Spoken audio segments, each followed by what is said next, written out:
Pak begini. Fahman Jadi, dulu sebelum orang kaya ya. Oke, silakan Pak Fahman. jadi ada dua hal yang ingin saya tanggapi. Yang pertama syariat Islam, yang kedua mengenai surat apa tadi yang dibaca Syekh Cakra?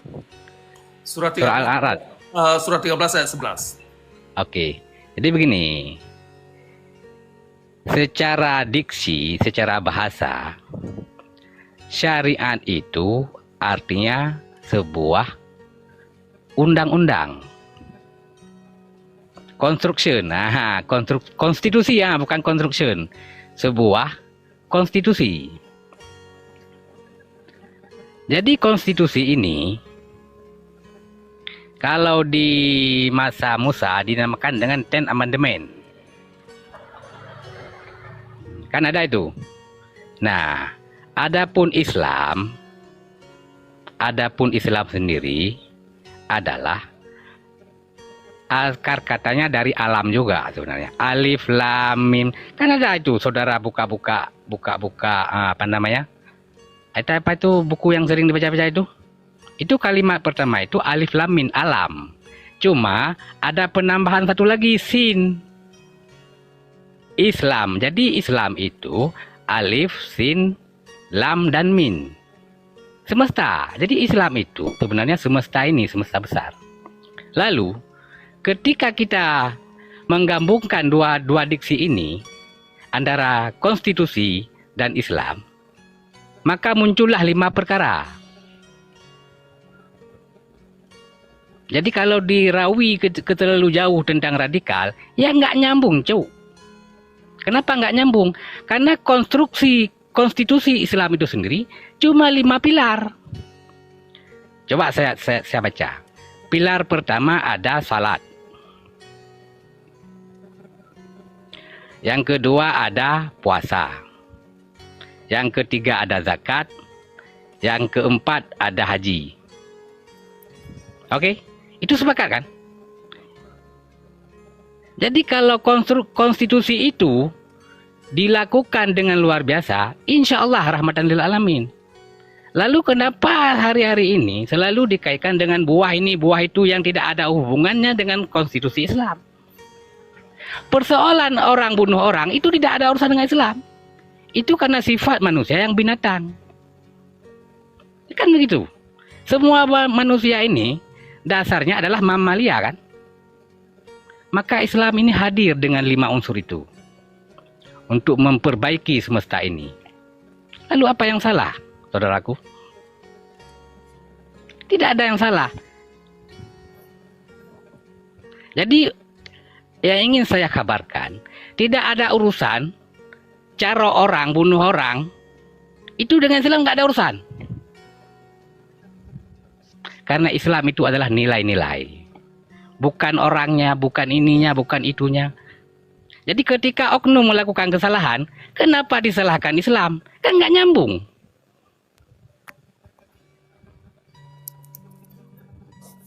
Jadi kembali ke kosakata yang ingin diperbaiki dulu. Syariat adalah aturan atau konstitusi. Dia cuma 5 perkara, nggak lebih. Nah, itu saja dulu. Kalau mau bahas tentang pilar-pilar itu ya silakan. Misal salat, ataupun puasa, ataupun zakat. Nah, gitu. Oke, mungkin bisa Pak ditanggapi dulu mungkin Pak Cakra ya, bagaimana tadi supaya ini bisa nyambung ya gitu. Sementara di dalam Pak Fahman tadi mengatakan bahwa melalui pilar itu tidak ada artinya tidak ada konstitusi yang bertentangan gitu kan. Nah, jadi sedangkan Bapak sendiri menyatakan di sini adalah ada radikalisme di sini yang Bapak ajukan di sini. Bapak juga harus menjelaskan di mana sih keradikalan yang Anda maksud atau di mana sih sebenarnya yang Anda tuju keradikalan tersebut supaya ini kita bisa jelaskan karena dari klaim Pak Fahman sendiri gitu ya tidak ada gitu karena semua di sini adalah hanya berbicara tentang sholat, imam dan haji gitu. Coba Pak silakan Pak. Ya, bagus. Terima kasih. Perlu dimengerti bahwasanya rukun Islam atau konstitusi yang dibilang oleh Pak Fahman tadi itu tidak ada kaitannya daripada efek yang diharapkan untuk membawa umat kepada pencerahan, kepada kehidupan yang terang benderang seperti yang diklaim. Itu yang pertama dimengerti dulu. Jadi kalau rukun Islam ini adalah sebagai konstitusi yang menjanjikan untuk menciptakan manusia kepada orang baik-baik, ternyata konstitusi ini tidak bisa melahirkan apa yang diklaim. Hasilnya sungguh semu. Hasil sembahyang tidak bisa difaktualkan nilainya itu bagaimana, hasil puasa tidak bisa difaktualkan nilai itu bagaimana, hasil naik haji, umrah, dan kegiatan ritualitas lainnya yang ada dalam rukun Islam tidak bisa difaktualkan, tidak bisa dievaluasi nilainya itu bagaimana. Sehingga bisa dijadikan satu patokan karakter seseorang. Kalau memang rukun Islam ini atau konstitusi yang diklaim oleh Pak Fahmu sebagai konstitusi Islam untuk membawa umat kepada produktivitas, kreativitas, dan kemanusiaan. Nah, jadi ada penipuan. Artinya, makanya saya simpulkan rukun Islam sesungguhnya adalah rukun dongeng. Nah kan, itu satu, yang pertama. Nah, sebentar ini saya terangkan. Kemudian yang kedua, ketika saya tadi menjelaskan unsur radikalisme atau kekerasan dalam beragama, saya membicarakan persoalan syariat Islam atau inti-inti atau undang-undang. Tadi kan sudah saya paparkan arti syariat. Arti syariat kan sudah saya paparkan tadi. Sebentar dulu. Ini saya sudah dengar apa yang Anda katakan. Syariat adalah di dalamnya adalah undang-undang. Yang saya maksud syariat adalah undang-undang atau peraturan-peraturan yang diperuntukkan kepada masyarakat banyak. Kalau memang dalam Islam, misalkan tadi ini Anda menyebutkan rukun Islam. Kalau di dalam rukun Islam itu ada kebenaran, tidak perlu ada undang-undang syariat atau syar'i atau perlakuan-perlakuan cambuk-cambuk orang hingga berdarah di atas panggung. Nah, tidak perlu ada hukum-hukum murtad yang kalau itu bukan syariat namanya. Nah, kalau begini, apapun konsep syariat yang Anda mengerti, yang saya permasalahkan adalah syariat Islam yang ada dalam doktrin ortodoksi Islam, yaitu hukum-hukum atau fatwa-fatwa yang menzalimi manusia sebagai konsekuensi. Nah, itu yang saya permasalahkan. Anda silakan pakai istilah apa saja. Nah, kalau tidak Anda berarti kalau pakai itu jangan pakai kata syariat Islam. Syariat Islam tidak lebih daripada 5 perkara saja. Pilar itu. Begini, saya tidak apapun yang Anda pakai. Silakan Anda pakai syariat Islam menuju ke yang Anda referensikan kepada rukun Islam. Silakan. Yang saya persailkan kata-kata syariat dan Islamnya. Jadi kalau turunan ijtihad orang ini dikatakan syariat Islam, salah makalah masalahnya. Ngerti orang ini? Begini, saya ingin menunjukkan satu tumpuk, ya kan, satu tumpuk doktrin yang ada dalam Islam, dalam ajaran hukum fikih. Nah, boleh, mantap. Untuk Anda mengerti dalam hukum-hukum yang ada dalam hukum fikih. Nah, yang sering disebut syariat Islam seperti yang ada di Aceh, itu kan dipakai syariat Islam sehingga masyarakat yang ada di bawah ini bisa mengerti apa itu syariat Islam. Makanya saya pakai konsep atau nama istilah syariat Islam karena ini memang sudah menjadi slogan atau kata-kata yang sudah dipakai oleh Pemda. Jangan karena keenakan dianggap benar, itu nggak boleh. Jangan karena kita keenakan ngomong syariat Islam begini, lalu keenakan dan didengar orang, lalu betullah ya saya patahkan. Yang namanya syar'i itu tetap konstitusi. Ya, sebentar. Ya. Persoalannya sekarang Anda ingin melabelkan sebuah substansi yang bermasalah seperti yang saya terangkan tadi. Saya tidak akan menghabiskan waktu untuk melebalkan sesuatu yang lain kalau label yang Anda suguhkan tidak menjawab kondisi yang ada di lapangan. Nah, kan, saya lebih cenderung mengargumenkan kalau kita bisa mengenal substansi, apapun istilah yang kita pakai, silakan. Nah, persoalannya sekarang, tadi sudah saya katakan bahwasanya kewajiban ritualitas yang ada dalam rukun Islam tidak membawa manusia kepada orang baik-baik, tidak membawa manusia kepada pencerahan, tidak membawa manusia kepada kehidupan yang terang benderang seperti yang diharapkan. Jadi hipotesa itu lapangannya di mana dicek itu? Apakah karena yang namanya Islam di Swiss pun ada Islam. Orangnya cuma melakukan 5 perkara. Jadi TKP yang dicek hipotesanya itu di mana? Di mana lokasinya itu? Karena jangan-jangan nanti gara-gara satu orang rusak orang Islam Swiss. Ini masalahnya. Yang namanya doktrin dimanapun orang Islam berada ini yang saya katakan ini global.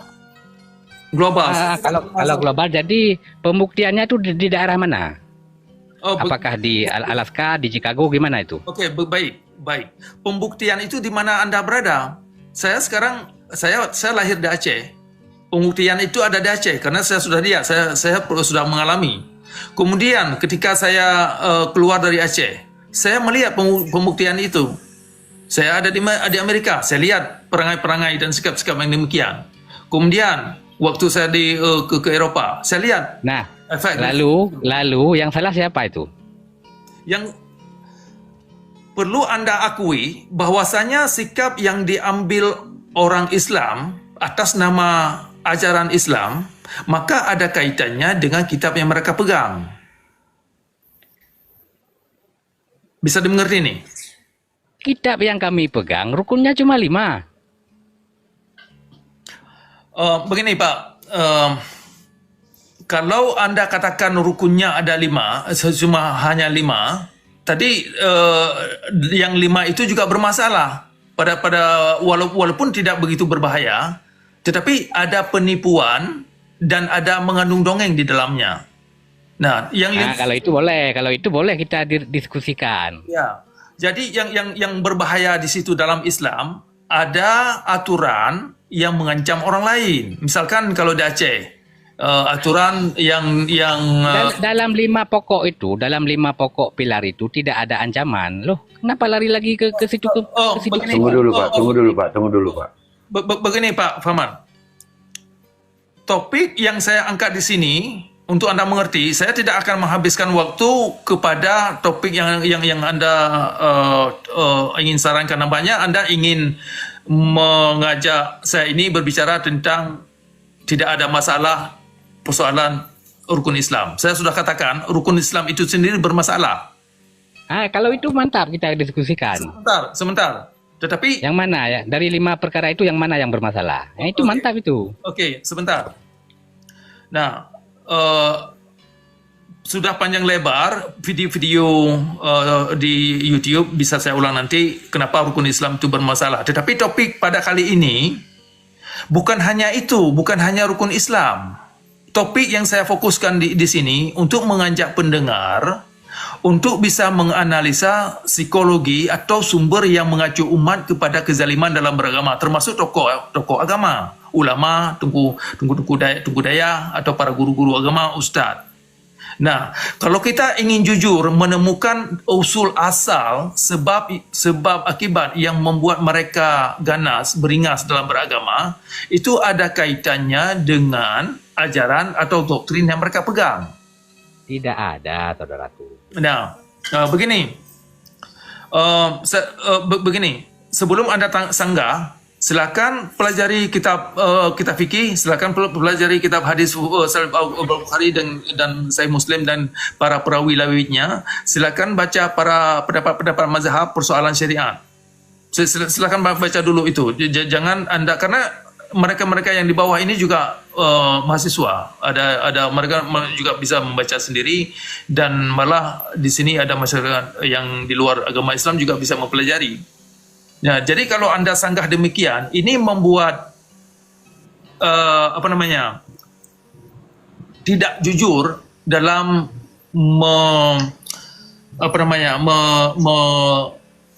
mengakui apa yang ada dalam ajaran dan efek yang dialami oleh umat. Tetapi demikian dulu Pak Fahman, saya tidak akan memperpanjang dulu persoalan yang jadi masalah dalam syariat Islam karena sudah saya jelaskan banyak lebar dalam sesi belakangan. Kali ini saya ingin fokuskan tentang fatwa atau tindakan-tindakan yang dirumuskan oleh kaum ulama, tokoh agama yang dijadikan sebagai syariat Islam atau yang disebutkan public policy atau peraturan umum. Yang kan ini yang saya fokuskan. Akibatnya ini membuat masyarakat radikal. Semakin hari semakin, yang saya maksud radikal adalah masyarakat ganas, ganas dan buas dan anarkis dalam bersikap. Itu yang saya maksud. Silakan yang lain yang ingin bertanya. Ini kita akan, nampaknya waktunya sudah hampir tiba untuk kita tutup, Pak Nabirong. Mungkin kita punya waktu mungkin lebih ya, sedikit. Iya. Tadi kita buka jam 20 ya, jam 20 ya. Betul ya. Artinya di sini masih 22.17, Pak. Kira-kira berapa menit lagi yang bisa Bapak siapkan? Saya kira bisa kita tutup sekitar 30 menit lagi, paling panjang. Oke, 30 menit ya. Oke, siap. Oke, Pak, siap. Oke. Mungkin Pak Orang Kaya belum bicara tadi ya. Pak Fahman sebentar dulu. Mungkin nanti kalau Bapak mau nambahkan silakan ya. Kita ke Pak Orang Kaya dulu. Silakan Pak Orang Kaya. Apa tanggapan Anda dengan topik ini yang adalah tadi ya mungkin ya. Saya ulang lagi ya topiknya ya supaya mengerti ya. Psikologi radikalisme dalam Islam ya. Jadi kenapa anak muda itu mudah kena radikal? Satu, berdasarkan doktrin ya, atau mencintai Nabi lebih daripada diri sendiri. Ya, Quran menolak konsep Nabi di dalam hadis atau sunnah.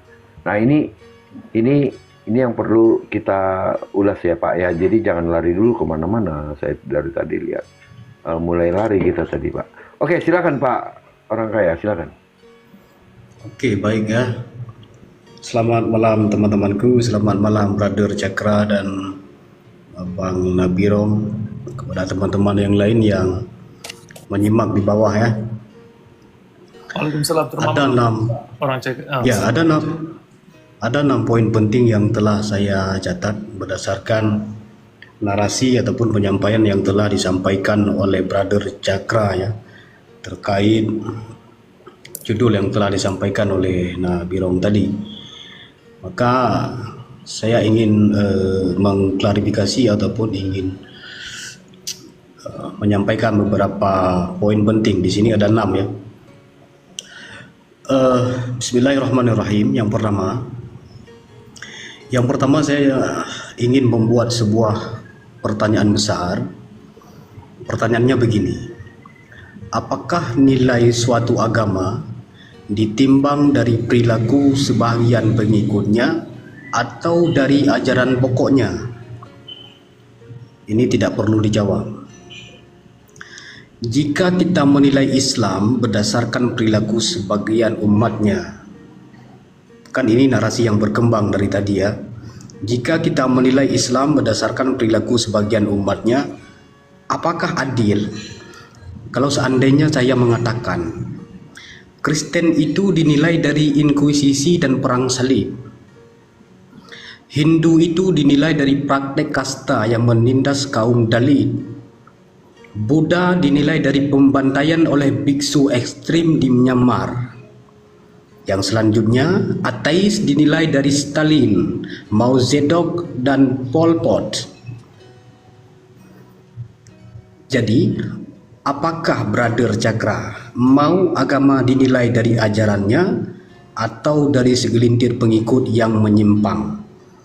Kalau kemudian di-framing bahwa pengikut Islam membuktikan bahwa ajarannya, perilaku pengikut Islam sama dengan Islam itu sendiri, maka tidak kalah jauh dengan kasus-kasus yang telah saya sampaikan di atas, seperti Kristen, seperti Hindu, seperti Buddha, bahkan ateis sekalipun. Itu poin yang pertama. Kemudian poin yang kedua, saya buat lagi pertanyaan. Islam bukan mitos atau dongeng, Brother Cakra. Ia menjawab realitas manusia dari semua dimensi, baik itu fisik, baik itu sosial, baik itu psikologis, baik itu spiritual, bahkan kosmologis. Jika Brother Cakra menyatakan bahwa rukun Islam itu adalah dongeng, dengarkan saya jelaskan. Yang pertama, syahadat. Syahadat itu apa sih? Syahadat itu menegaskan identitas, orientasi hidup, dan sumber otoritas moral. Ini inti segala sistem kepercayaan, Bro Cakra. Siapa aku dan siapa yang harus ku ikuti. Kemudian yang kedua, salat. Salat itu disiplin harian, brother. Maknanya apa? Pengendalian diri, struktur waktu, bandingkan dengan mediasi atau yoga misalnya. Tapi salat di Islam ada objek transendennya, bukan sekedar relaksasi. Itu yang harus diingat. Kemudian puasa. Puasa, Brother Cakra, studi neuroscience modern mengakui bahwa efek sangat luar biasa pada puasa. Yang pertama pada otak, kemudian selanjutnya ketahanan diri, dan yang selanjutnya adalah empati. Kemudian yang keempat, zakat. Ini model distribusi kekayaan berbasis kesadaran ilahiyah. Bukan hanya pajak. Bahkan pajak hari ini yang dilakukan oleh pemerintah kita itu adalah kajian ataupun adopsi yang diambil dari ajaran Islam. Kemudian yang selanjutnya, ya karena Bro Cakra kan berbicara kan faktualitas. Ya kalau kita lihat rukun Islam itu ya memang tidak ada faktualitas di dalam alam. Makanya saya terangkan seperti ini. Oke. Yang terakhir adalah haji. Haji itu simbol persaudaraan universal. Menanggalkan status sosial, menyatu dalam arah yang satu ke Ka'bah, bukan ke egonya sendiri. Bahkan pakaiannya nggak ada yang membedakan mana yang miskin, mana yang kaya. Itulah hakikat, esensi daripada simbol persaudaraan universal. Ya, salam sejahtera untuk kita semua, kembali berjumpa dengan saya di channel ini. Ya, saudaraku, saya sangat salut dengan Prof. Cakra. Beliau bukan hanya karena keilmuannya saja, namun karena kesabaran untuk mendengarkan pendapat orang lain yang berseberangan, sangat luar biasa. Walaupun pendapatnya itu salah atau tidak sesuai ucapan dengan apa yang tertulis dalam kitab suci mereka. Dan seperti yang kita dengarkan bahwa rukun Islam itu memang adalah proyek yang sengaja ditunjukkan untuk umat Islam agar proyeknya bisa berjalan dan dapatkan cuan. Apakah benar hal tersebut yang disampaikan oleh saudara kita ini? Mari kita lanjutkan tonton video ini untuk mendengarkan kejelasannya. Silahkan. Maka akan timbul pertanyaan seperti ini. Apakah ini semua mitos ataupun sistem etika spiritualitas ataupun sosial yang sangat luar biasa, yang mana di ajaran yang lain saya rasa tidak ada seperti ini? Kalau itu dianggap sebuah dongeng, kan? Kemudian poin ketiga, mengimani yang gaib bukan konyol, Bro Jaga, tapi justru dasar semua sistem kepercayaan termasuk sains. Seperti gravitasi itu tidak terlihat, tapi diyakini, ya. Kemudian medan magnet, energi gelap, gelombang radio, semua tidak terlihat, tapi dampaknya nyata, Bro Cakra. Faktualitas. Kemudian Bro Cakra, cinta, nurani, kesadaran, itu tidak terdeteksi, Bro Cakra. Mikroskop juga demikian. Tapi siapa yang menyangkal itu semua? Jadi kalau Bro Cakra iman kepada sesuatu yang gaib itu hanya bentuk dari sebuah dongeng, itu keliru. Karena kenapa? Iman kepada yang gaib adalah bentuk kejujuran intelektual bahwa realitas lebih luas dari sekedar yang terjangkau indera. Maka di sini saya akan bertanya balik begini, apakah Brother Cakra percaya yang hanya bisa dilihat, disentuh, dan diukur? Lalu bagaimana Anda membuktikan Bro Cakra makna moral ataupun makna nilai secara fisik, secara faktualitas? Selanjutnya, syariat tidak memaksa Bro Cakra, justru menerapkan koridor rasional antara hak individu dan hak sosial. Jika Anda menganggap bahwa syariat yang hari ini dijalankan oleh masyarakat Aceh, oleh pemerintahan Aceh kepada pelaku pelanggaran kanun misalnya, ya, bercampur laki-laki dan perempuan, mabuk-mabukan, zina, kemudian ada hukuman rajam, ada hukuman cambuk, itu semua tidak melanggar dari koridor hukum yang telah sah, yaitu Al-Quran dan Sunnah. Jadi syariat itu sebenarnya tidak memaksa, justru menetapkan koridor rasional antara hak individu dan hak sosial. Hari ini Anda bebas beragama ataupun tidak, tapi jangan mengganggu hak kolektif masyarakat beragama. Itu yang perlu Anda ingat. Kemudian, syariat bukan penindasan, tapi aturan hidup untuk menjaga 5 maqasid. Yang pertama agama, yang kedua jiwa, yang ketiga akal, yang keempat keturunan, dan yang kelima harta. Islam itu sangat detail menjelaskan dan menjaga itu semua. Contoh, zina misalnya, zina dilarang. Kenapa dilarang? Untuk melindungi keluarga. Khamar dilarang. Untuk apa? Untuk melindungi akal, supaya orang jangan sinting dan gila.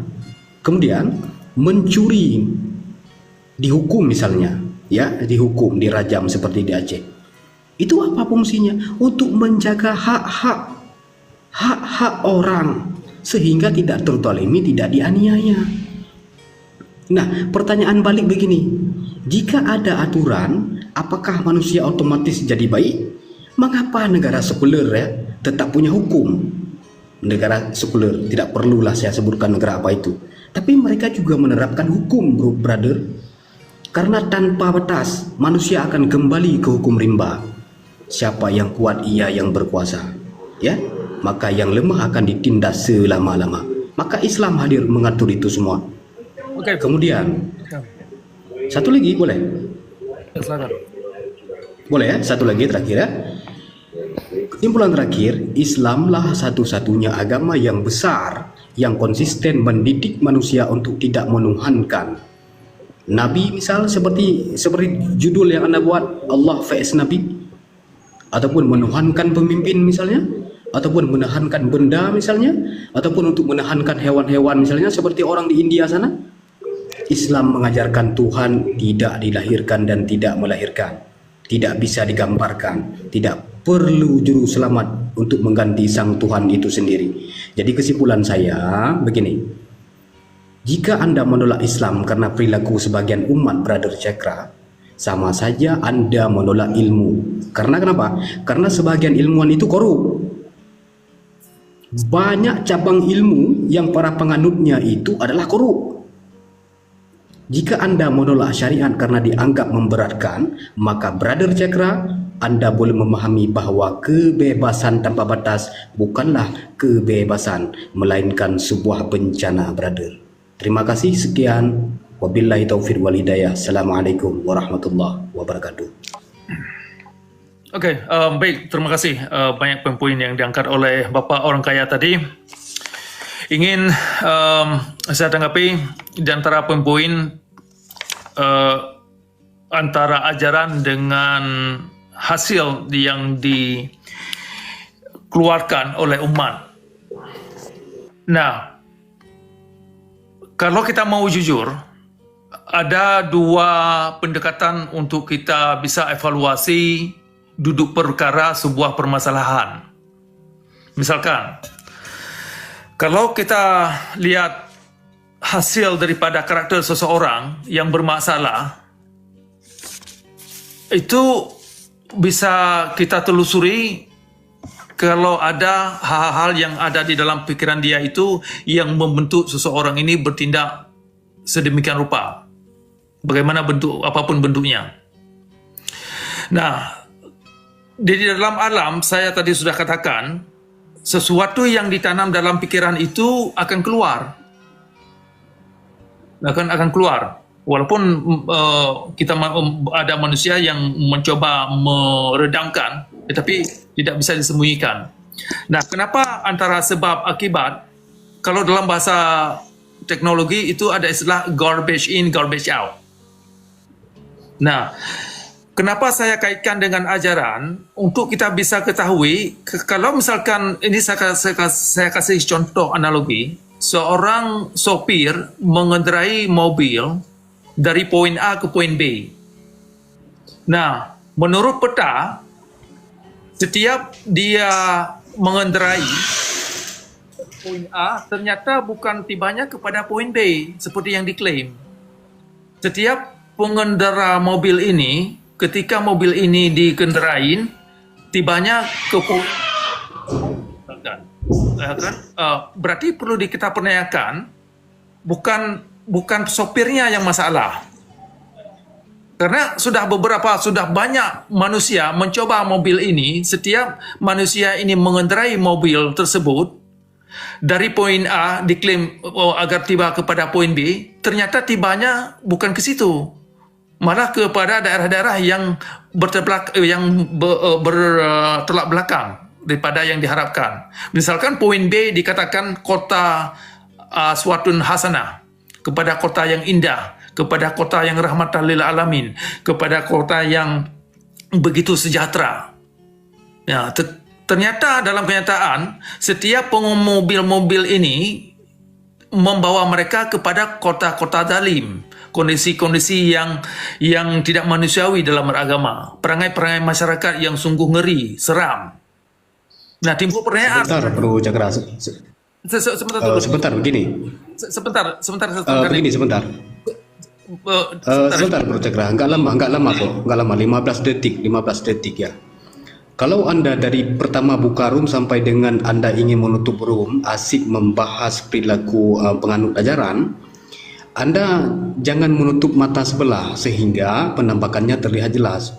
Tadi di awal sudah saya katakan bahwa kalau Anda ingin menilai Islam berdasarkan perilaku sebagian umatnya, maka Anda arahkan pandangan Anda juga kepada Kristen. Anda tahu perang salib? Siapa tokoh penggerak utama perang salib? Aduh, Bapak ini terlalu sempit, Pak, cara berpikir Bapak itu. Nah, begini. Bapak, kalau enggak, sebentar. Gini, Pak, yang dimaksud Pak Cakra di sini adalah, ya, bahwa ada ajaran-ajaran agama seperti hadis, seperti Quran yang mengajarkan itu, Pak, radikalisme itu. Sementara kalau yang Bapak lah yang katakan itu, sebentar dulu, Bapak dengarkan. Bapak tadi banyak ngawur, sebenarnya saya nggak mau potong. Contohnya ya, tadi Bapak bilang zakat pajak itu adalah dari ajaran Islam. Pak, Yesus saja sudah mengajari orang untuk memberikan pajak. Yesus bahkan mengambil uang, koin, dari mulut ikan untuk disuruh anak-anak muridnya untuk memberikan pajak karena itu kewajiban. Jadi Bapak ini terlalu banyak framing yang sebenarnya saya nggak mau bantah. Tetapi Bapak ini di sini terlalu banyak untuk menyesatkan orang lain. Seperti yang Bapak katakan, perang salib. Perang salib ini terjadi kenapa? Dan sebentar. Perang salib ini tidak akan Bapak temui. Pandangannya kepada Islam. Sebentar, Pak. Sebentar, gantian, Pak. Gini, kita lagi membahas itu, Pak. Kita tidak membahas agama orang lain. Itu maksud saya. Nah, Pak Cakra dari tadi sudah memberikan dalil-dalil yang membuat itu menjadi radikal. Dari contohnya, tadi Anda membahas Islam radikal, Anda menutup mata bahwa banyak Kristen juga radikal. Siapa tokoh perang salib itu penggerak perang salib? Pak, gini Pak. Sebentar, Pak. Jadi di saat saya sentil Kristennya, Anda kan kejang-kejang kan gitu. Bukan, kita di sini lagi membahas. Kalau Bapak mau debat dengan saya, silahkan. Harus biar kita buktikan. Tidak, di sini kita tidak membahas semua, Pak. Ya, kalau kamu bahas kalau kamu bahas Islam, kenapa kamu kejang-kejang di saat saya nilai bahwa tokoh penggerak utama perang salib itu adalah orang yang dituakan. Paus Urbanus II itu siapa? Begini, Pak Orang Kaya, Saya ingin Ngerti nggak sih? ya. Silakan Pak Nabiro. Jadi Paus Pak, Urbanus Pak, itu adalah paus yang Pak. dituakan di dalam Sebentar, Kekristenan. saya kejar Tapi pernyataan mengajak Bapak. umatnya untuk Sebentar. membunuh orang. Sebentar, saya kejar pernyataan Bapak tadi. Kalau orang Muslim melakukan itu, jangan salahkan agamanya karena tidak ada ajarannya. Itu tadi Bapak katakan. Sekarang tunjukkan saya di dalam ajaran mana yang dalam kekristenan mengajarkan hal tersebut. Kalau Bapak bisa menemukannya, tidak ada. Tetapi orang itu pada saat kondisi perang salib itu, pada saat kondisi pada masa itu membuat mereka melakukan itu adalah oknum, seperti yang Bapak bilang. Nah, sekarang yang Pak Cakra permasalahkan adalah ada dalil-dalil, ya, ada ayat-ayat dari Quran, ada ayat-ayat dari hadis yang mengajarkan bagaimana menjadi orang radikal. Itu Pak yang tadi kita bahas. Kita tidak bahas agama orang lain. Tidak ada satupun ayat dari mulut Bro Cakra. Begini, sebentar membahas tentang ayat-ayat Al-Quran yang dibahas dari tadi itu perilaku pengikut Islam. Makanya saya sentil agama lain, bukan hanya Kristen yang saya sentil. Sebentar Pak Orangkaya, ini saya mau Hindu juga, Buddha juga. Oke, baik. Semua saya sentil, jangan Islam tuh. Sebentar Pak Orangkaya, ini saya tanggapi. Tadi sudah Anda jelaskan analisa Anda. Saya melanjutkan keterangan yang saya maksud. Kalau kita mau jujur, mau menganalisa secara sistematis, secara methodical, proses sebab akibat. Dalam alam ada satu prinsip yang tidak bisa Anda ingkari, garbage in, garbage out. Kalau materi yang buruk, maka hasilnya itu akan buruk. Puji nama Tuhan, demikianlah video diskusi yang kita dengarkan bersama. Kiranya yang nonton video ini atau umat-umat seberang atau teman-teman kita yang telah mualaf, semoga mereka semakin waras dan cerdas, serta insaf dan istighfar serta istiqomah untuk mendengarkan video ini, mendengarkan diskusi ini, mendengarkan akan kebenar ini. Dan memang malam ini sangat luar biasa ya, diskusi yang telah kita dengarkan bersama. Iman kita memang doktrin kekerasan dan kebencian yang diajarkan oleh para ustadz selama ini memang maja tibula radikalisme, seperti yang dikatakan oleh Pak Prof Cakra, termasuk terhadap umat Kristen sampai hari ini mengalami perselisihan, namun pemerintah dan MUI memang tutup mata dan telinga melihat akan perselisihan ini.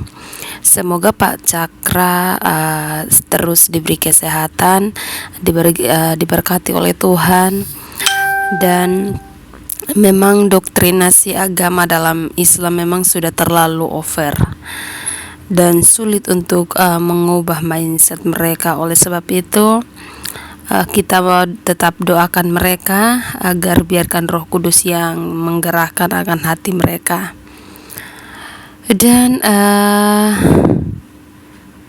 setiap orang yang memperdalam ajaran syariat Islam itu memang orang itu akan semakin beringas, anarkis dan intoleran terhadap di luar agamanya atau ajarannya. Tetapi setiap orang yang memperoleh ajaran Injil dan Kristus yang diterapkan oleh Yesus Kristus dalam ajaran kasih-Nya, tidak mungkin ada orang itu yang anarkis apalagi bersikap intoleransi. Karena dalam Kristen Tuhan mengajarkan tentang kasih. Kasih yang merupakan kasih itu setia, damai, penyayang, memberi, saling memaafkan sesama manusia, dan yang paling terbaik adalah mengasihi musuh kita sendiri. Nah, itu adalah kasih yang diajarkan oleh Tuhan, Allah yang benar, Allah yang sangat hebat. Sebab Allah yang benar itu memberikan 10 perintah. Firman Allah di mana kita tidak boleh membunuh. Sedangkan di sebelah mereka diajarkan untuk membunuh Allah, berteriak Allah dan membunuh manusia dengan cara darah, halal, tidak halal, dan kafir, tidak kafir. Ya, saudaraku, dari sini kita bisa membuat perbandingan ya antara Tuhan yang benar dan tidak. Allah yang benar itu memang Allah yang mengajarkan kasih yang benar. Allah memberikan rezeki kepada semua manusia, yang jahat dan yang tidak jahat. Dengan adanya informasi channel-channel kami ini, kiranya Tuhan terus memberkati kita semua. Dalam Kristen tidak ada ajaran untuk melakukan kekerasan, apalagi membunuh, dan bahwa ada perang salib, yang perang motif politik yang tidak berdasarkan pada ajaran agama Kristen. Selain itu, perang yang dimaksud untuk membela diri yang jauh sebelumnya dilakukan oleh orang Islam sendiri untuk menguasai Yerusalem. Nah, saudaraku, tetap berpeganglah pada iman kita. Tuhan Yesus memberkati kita semua.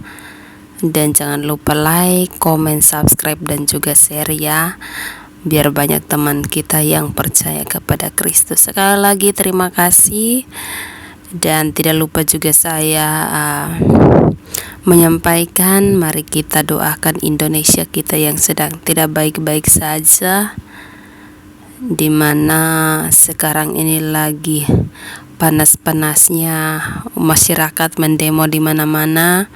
Kita doakan umat-umat Tuhan, masyarakat Indonesia, dan juga pemimpin-pemimpin negara kita, agar mereka diberikan Roh Kudus, yang salah diperbaiki, yang salah pahaman saling memaafkan, dan tentunya biarkan Tuhanlah yang turut campur tangan dalam perkara ini, biar semuanya boleh berjalan dengan baik, terselesaikan dengan baik.